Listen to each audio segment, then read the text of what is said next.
आज की हमारी कहानी है बंटी और बबली। देखो बच्चों, चित्र में एक बच्ची दिख रही है, बंटी। इसका नाम क्या है? बंटी। और पहले इसकी कहानी सुनते हैं। तो बंटी की कहानी हम स्टार्ट करते हैं। बंटी को तितलियों के साथ खेलना बहुत अच्छा लगता था। देखो बंटी ऊपर तितलियां हैं, देख के कितनी खुश हो रही है ना। तो तितलियों के साथ खेलना बहुत अच्छा लगता था। वह चिड़ियों के साथ भी खेलती थी और उसे कागज़ की नाव से भी खेलना अच्छा लगता था। देखो कागज़ की नाव भी बनी है चित्र में, आप लोग भी बनाते हो। उसे रेत के किले बनाने में मज़ा आता है। रेत के किले, जैसे तुम लोग मिट्टी के खिलौने बनाते हो, मिट्टी का घर बनाते हो, वैसे ही जहाँ बालू होता है, रेत होता है, उससे भी बच्चे जो खेलने जाते हैं वहाँ पे घर, किले, महल, किला का मतलब महल, ठीक है, बनाते हैं और खेलते हैं। तो बंटी को बहुत अच्छा लगता था। खेलने के बाद माँ बंटी को हाथ मुँह धोने के लिए कहती है। बंटी उनकी बात नहीं मानती, उसे साबुन अच्छा नहीं लगता। एक रात उसने सपना देखा, उसके रेत के किले को कीड़े और कीटाणुओं ने घेर लिया है। देखो किले के पास कितने सारे कीटाणु आ गए, दिख रहे हैं। सब ने किले पर हमला कर दिया। कीटाणु बंटी के पीछे पड़ गए। वह जान बचाने के लिए भागी और चिल्लाई, बचाओ बचाओ। तभी साबुन राजा अपनी झाग की सेना लेकर वहां पहुंच जाते हैं।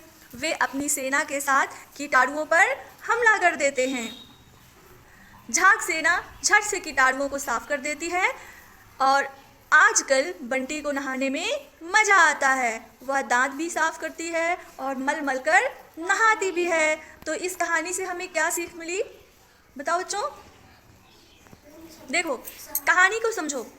कहानी में क्या होता है, बंटी तितलियों के साथ खेलती है, और किसके साथ खेलती है बताओ? चिड़िया के साथ, और कागज की नाव, और किले, रेत में किले बनाना, महल के, है ना, मिट्टी के खिलौने बनाना, ये सभी उसे बहुत अच्छा लगता था। लेकिन जब हम इन सब चीज़ों में खेलते हैं तो हमारे हाथ गंदे होते हैं कि नहीं? तुम लोग भी खेलते हो ना, मिट्टी में गंदे होते हैं। तो उसके बाद घर के बड़े लोग, मैम सिखाती हैं कि क्या करना चाहिए, हाथ, हाँ, साबुन से हाथ धुलना चाहिए। क्योंकि जब हम खाना खाएंगे तो अगर हाथ नहीं धुलते हैं तो वो मिट्टी हमारे मुंह में चली जाएगी। जो कीटाणु होते हैं मिट्टी में वो हमारे पेट के अंदर चले जाएंगे। लेकिन बंटी को यह सब अच्छा ही नहीं लगता था, उसे साबुन नहीं अच्छा लगता था।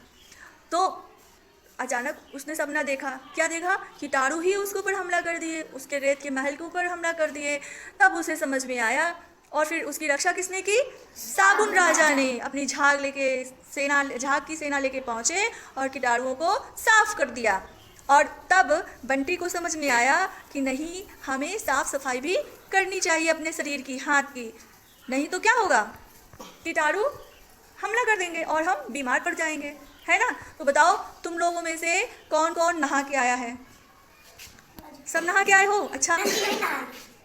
से हमें यही सीख मिलती है कि जब भी हम बाहर से खेल के घर में आए तो हमें क्या करना चाहिए? हाथ धोना चाहिए साबुन से, तब खाना खाना चाहिए या किसी चीज़ को छूना चाहिए ना। हाथ धोने से पहले कुछ भी नहीं छूना चाहिए। और रोज़ हमें नहाना चाहिए, सुबह शाम ब्रश करना चाहिए, तभी हम अच्छे बच्चे बन सकते हैं ना। तो कैसी लगी कहानी बच्चों? अच्छी। इस कहानी से आपको क्या सीख मिली? साफ सफाई करना चाहिए। हाँ, वेरी गुड, बहुत अच्छा बताया आप लोगों ने। क्लैप करें अपने लिए।